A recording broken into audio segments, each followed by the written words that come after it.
नमस्कार, मी रुपेश केरकर तुमचं स्वागत करतो देवगड चारमारी या चॅनलवरती. आणि यावर्षी म्हणजेच 2025चा हा पहिला आपला ब्लॉग असणार आहे.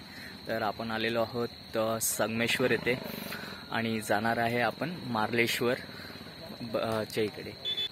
तर मार्लेश्वर येथे जाण्यासाठी संगमेश्वर येथे आम्ही ट्रेनने उतरलो आहोत आणि इथून आता केलेले आहेत ते ह्या 2 बसेस. पूर्ण 40 जणांचा ग्रुप आहे आणि मी मामाबरोबर आलेलो आहे. तर इथून आता डायरेक्ट आम्ही जाणार आहे ते डायरेक्ट मार्लेश्वर येथे. तर इथून संगमेश्वरतून तुम्हाला ऑटोज पण भेटतील. हे बघा ऑटो आहेत पाठीमागे तिकडे लाईनीत. आणि तुम्ही जर बाय एस टीने जात असाल तर संगमेश्वरच्या इकडे म्हणजे बस डेपोमध्ये जाऊन तुम्हाला तिकडून देवरुखच्या इकडे जावं लागेल. देवरुख बस डेपोमधून तुम्हाला मार्लेश्वर ते जायचं. म्हणजे मार्लेश्वर हे मारळ गावात आहे.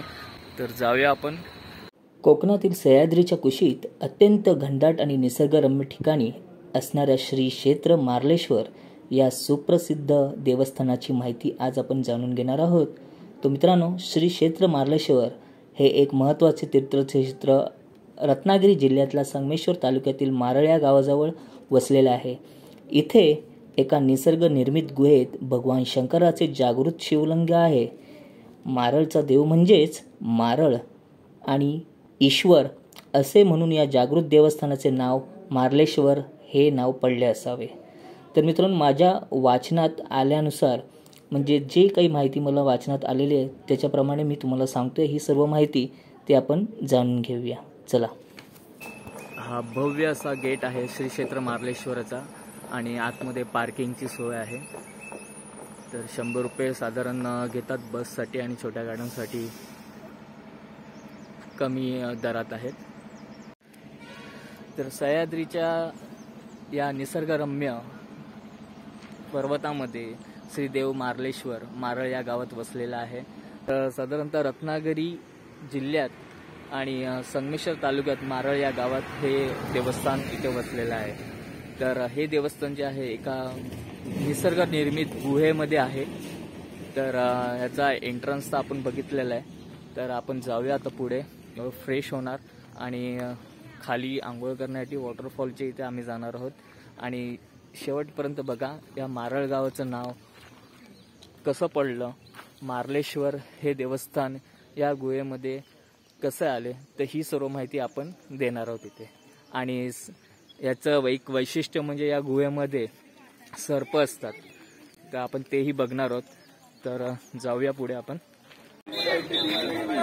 तर बघा इथे आम्ही फ्रेश झालेलो आहोत आणि इथे कोल्हापूरचे सगळे जे आहेत शाळेचे विद्यार्थी वगैरे इकडे आलेले आहेत. आणि ही पार्किंग आहे पूर्णपणे.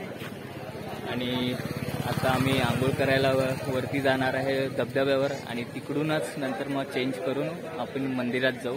आणि या मंदिराच्या आसपास जे आहेत म्हणजे खालूनच आपल्याला जे आहे दुकानं भेटतात. इथे तुम्ही जर आलात सकाळी तर इथे टॉयलेट आहे पण बऱ्यापैकी आहे. साफसफाई एवढी नाही आहे पण ठीक आहे. आणि इथून नाश्ता वगैरे करून तुम्ही जे आहेत आपण वरती जाऊ शकता.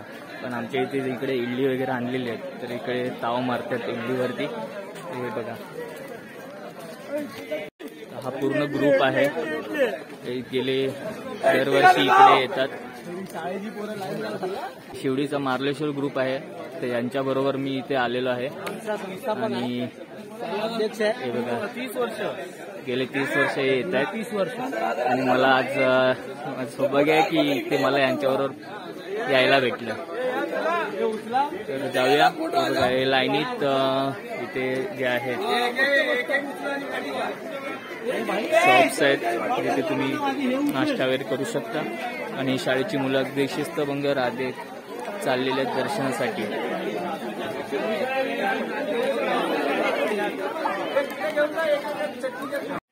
तर मार्लेश्वरला जाण्यासाठी एस टी बसेसची सुविधा आहे. कोल्हापूरहून येताना आंबाघाट कळकत्रा येथून खडीकोळवण मार्गे मार्लेश्वर सुमारे 20 किलोमीटर अंतरावर आहे. तर रत्नागिरीहून अथवा मुंबईहून येताना देवरुखहून हातीव मार्गे सुमारे 18 किलोमीटर अंतरावर मारळ हे गाव आहे. तरी बघा इथे चहा नाश्ता करून आपण जे आहे पुढे दर्शनासाठी जाणार आणि लाईनी तिथे अशी तुम्ही सकाळीच जर आलात तर इथे चहा नाश्त्याची तुम्हाला सोय होईल आणि जेवणाची पण दुपारची होऊन जाईल. गरम गरम चहा कॉफी वडे भजी मिसळ.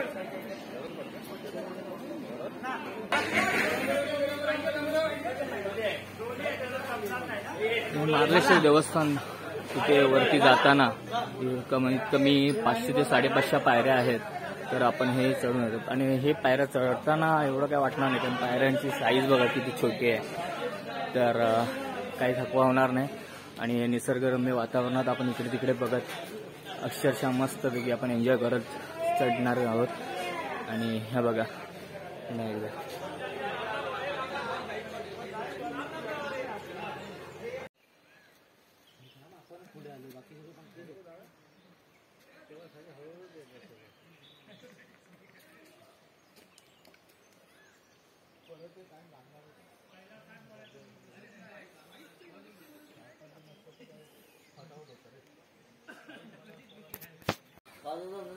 हे बघा इथे सर्व प्रसादाचं जे आहेत वस्तू इथे आहेत आणि प्रत्येक पायरीने वरती जाताना स्टॉल्स आहेत. पण आम्ही आता अर्ली मॉर्निंग आलेलो आहे म्हणून हे स्टॉल्स थोडेफार चालू आहेत आणि 14 तारीखला मकर संक्रांतीच्या दिवशी इथे भरपूर मोठी जत्रा असते तर त्याचंही तुम्हाला मी महत्त्व सांगेल.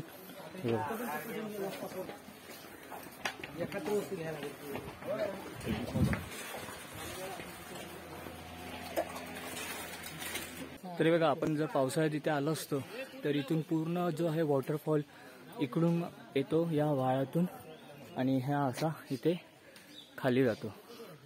तर इथे हे सर्व जे डोंगरदऱ्यामध्ये तुम्हाला दिसतात तर पावसाळ्यात तुम्हाला भरपूर वॉटरफॉल्स दिसतील.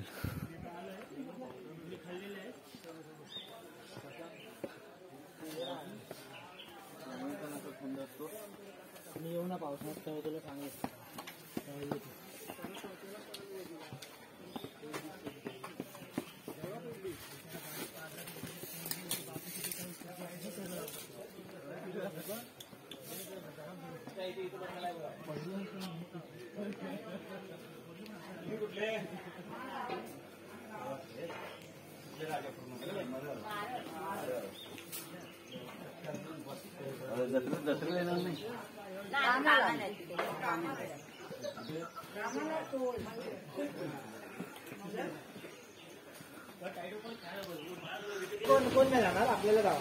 ते बघा हे जे आहे इथे पुढे वॉटरफॉल आहे तिकडे आंघोळ करणार आणि आपण थोडं आंघोळ केल्यानंतर इथे वेताळाचं मंदिर आहे तर तिकडेही आपण जाऊ.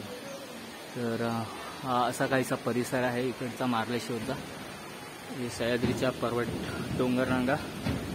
जाऊया आपण पुढे.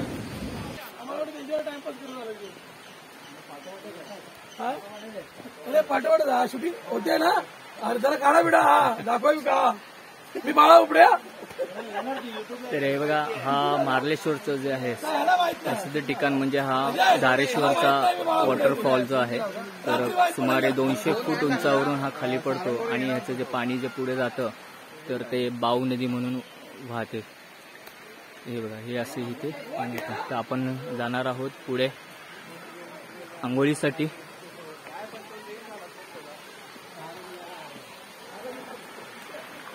तर अतिशय प्रसन्न आणि रम्य वातावरण आहे या सह्याद्रीच्या पर्वत रांगामधून आपण वाट काढत जातोय आणि मार्लेश्वराचा जय जयकार करत आम्ही चाललेलो आहोत. हे बघा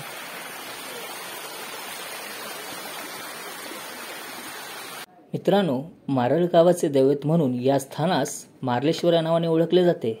पूर्वी हे दैवत देवरुखते होते व त्याची स्थापना भगवान परशुराम यांनी केली होती. मात्र शिलार राजवटीस उतरती कळा लागल्यावर शत्रूंनी कोकणात अनाचार माजवला आणि खून चकमकी लुटालूट या सर्वांनी जनतेत रस झाली. देवरुख येथील शंकरास हे सारे असह्य झाल्याने त्याने मंदिर सोडून डोंगरदऱ्यात राहण्याचा निश्चय केला व तेथून त्याने सह्याद्रीच्या दिशेने प्रवास सुरू केला. प्रवास करीत असताना त्यास एक झोपडी दिसली व त्या झोपडीत शिवनामाचा जप करीत असलेला एक भाविक त्यांच्या दृष्टीस पडला. भाविकाने शंकरास आपल्या झोपडीत घेतले मात्र मार्लेश्वराने त्या सह्याद्रीतील गुहेचे स्थान विचारले व त्यानुसार भाविकाने शंकरास अंधारात सोबत नेऊन दाट जंगलातील त्या गुहेच्या स्थानापर्यंत पोहोचते केले. देव नाहीसा झाल्याचे जेव्हा मूळ मंदिरातील पुजाऱ्याच्या लक्षात आले तेव्हा त्याने ही खबर रहिवाशांना सांगितली आणि सर्वांच्या दुःखास पारावार राहिला नाही. मात्र त्याच रात्री पुजाऱ्याच्या स्वप्नात शंकराचा दृष्टांत झाला व या दृष्टांतात त्याने आपण माणसात वाढलेल्या दुराचारास कंटाळून अरण्यात वास्तव्य करीत आहोत असे सांगितले. पुजारास दृष्टांत झाल्यावर सर्व गावकऱ्यांनी देवाच्या शोधास प्रारंभ केला व जंग पछाडले. मात्र काही केल्या देव सापडेना. मात्र देव गाव सोडून निघून गेल्यावर परिसरात रोगराई, परिक्रमा, आक्रमण अशी संकटे उद्भवू लागली. मात्र पुढे परिसरातील सर्व नागरिकांनी एकत्र येऊन अन्यायाच्या विरोधात लढा उभारला आणि परकीय शत्रूंना कोकणातून पिटाळू लावले. आणि ज्या ठिकाणी हा अभूतपूर्व संग्राम झाला, अर्थात नागरिकांनी शत्रूंना ज्या ठिकाणी मारलं ती जागा पुढे मारळ या नावाने ओळखू जाऊ लागली. मार्लेश्वराच्या मंदिराशेजारीच धारेश्वर नावाचा धबधबा असून ते तेथील एक विशेष आकर्षण आहे. सह्याद्रीच्या कातळातून सहस्त्रधारांनी कोसळणारा हा धबधबा आपल्या नाद मधुर ध्वनीने पर्यटकांना मोहून टाकतो. परिसरातील विपुल वनराई आणि शांतता या सुंदर वातावरणात आणखी भर घालतात.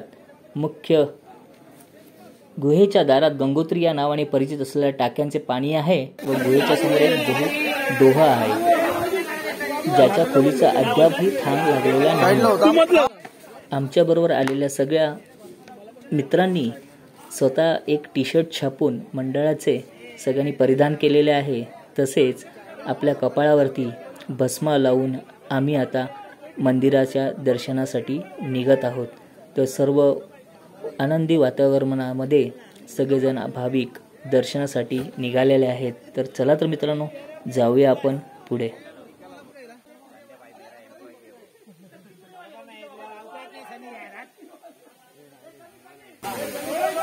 तर सगळ्यांची आंघोळ झालेली आहे आणि आता आम्ही निघत आहोत ते मार्लेश्वरच्या दर्शनासाठी. तर ते तुम्ही यायचं सकाळी आणि ते आंघोळ करून आणि प्रदक्षिणा म्हणून त्या वॉटरफॉलच्या दिशेने प्रदक्षिणा घालू शकतात तुम्ही. तर त्यांचा भरपूर आवाज आहे, जाऊया.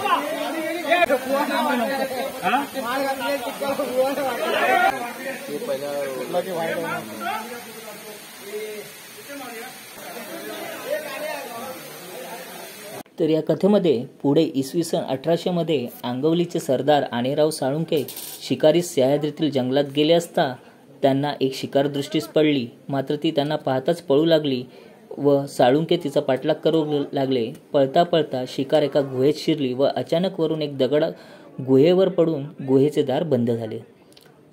सरदाराने गुहेवरील दगड बाजूला सरल्यावर त्यांना समोर मार्लेश्वराचे दर्शन झाले. आणि आनेराव साळुंके यांना ज्या दिवशी मार्लेश्वराचे दर्शन झाले तो दिवस मकर संक्रांतीचा असल्याने दर संक्रांतीला येथे खूप मोठा उत्सव भरतो. याच वेळी मार्लेश्वराचा विवाह सोहळा देखील साजरा केला जातो व साखरपा येथील गिरिजादेवीस पालखीतून वाजत गाजत मार्लेश्वरासोबत विवाहासाठी आणले जाते. तर हा असा काहीसा परिसर आहे मार्लेश्वरच्या वॉटरफॉलच्या इकडे. धारेश्वर म्हणून वॉटरफॉल हा ओळखला जातो. कमीत कमी 200 फूट उंचीवरून हा जो वॉटरफॉल जो आहे पडतो आहे आणि अतिशय सुंदर वातावरण आहे. तर पावसामध्ये तुम्ही आलात तर इथे तुम्हाला सगळीकडेच धबधबे दिसतील आणि काहीसं सुखद असं वातावरण असतं इथे. आणि या हिरव्यागार झाडीमध्ये निसर्गनिर्मित गुफेमध्ये श्री देव मार्लेश्वर येऊन बसलेले आहेत. शिवस्वराज्य सेवा मंडळ गेली 30 वर्ष मार्लेश्वर यात्रा करत आहोत. बरोबर, 20 वर्ष आहे. आणि आज मला योग मिळालाय यांच्या निमित्ताने इकडे येण्याचा. तर thank you all of you. Shivswarajya सेवा मंडळ परेल मुंबई 12 येथून आमचं यावर्षीचं 30वं वर्ष आहे. मार्लेश्वरला नित्यनियमाप्रमाणे आम्ही दरवर्षी येत असतो. शिवस्वराज्य सेवा मंडळाचे अध्यक्ष माननीय संजय जाधव यांच्या नेतृत्वाखाली ही यात्रा पार पडत असते. यावर्षी सुद्धा आम्ही मार्लेश्वरचं दर्शन घेण्यासाठी आलेलो आहोत. हर हर मार्लेश्वर. बोल, 4 शब्द बोलतात. बोल. धन्यवाद तुम्ही आल्याबरोबर पत्रकार. काही हसी मजाक आता होतच असणार आहे आणि आपण या अभिनंदन तुम्ही आल्याबद्दल धन्यवाद. मार्लेश्वरला तुमचे पाय लागले.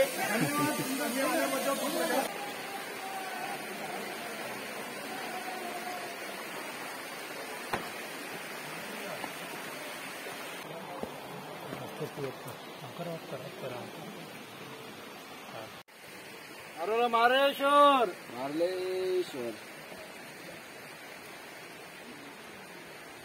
ओम नमः शिवाय. बाजूला तुम्हाला साईडला त्यांना पण घे. त्यांना घ्या.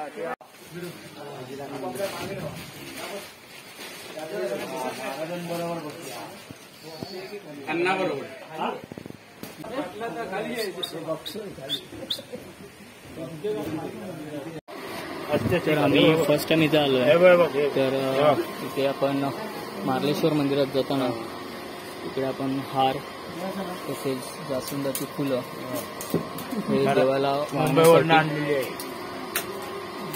देवाला वाहण्यासाठी आपण इथे घेणार आहोत आणि जातेवेळी प्रसाद पण घेऊ. श्री देव मार्लेश्वर आपण या निसर्ग निर्मित गुहेमध्ये आपण आता दर्शनासाठी जात आहोत. तर मित्रांनो, मंदिराचा गाभारा गुहा स्वरूपाचा असून त्याला 3.5 फुटी प्रवेशद्वार आहे. या मुख्य प्रवेशद्वारा शेजारीच छोटीशी देवळी आहे.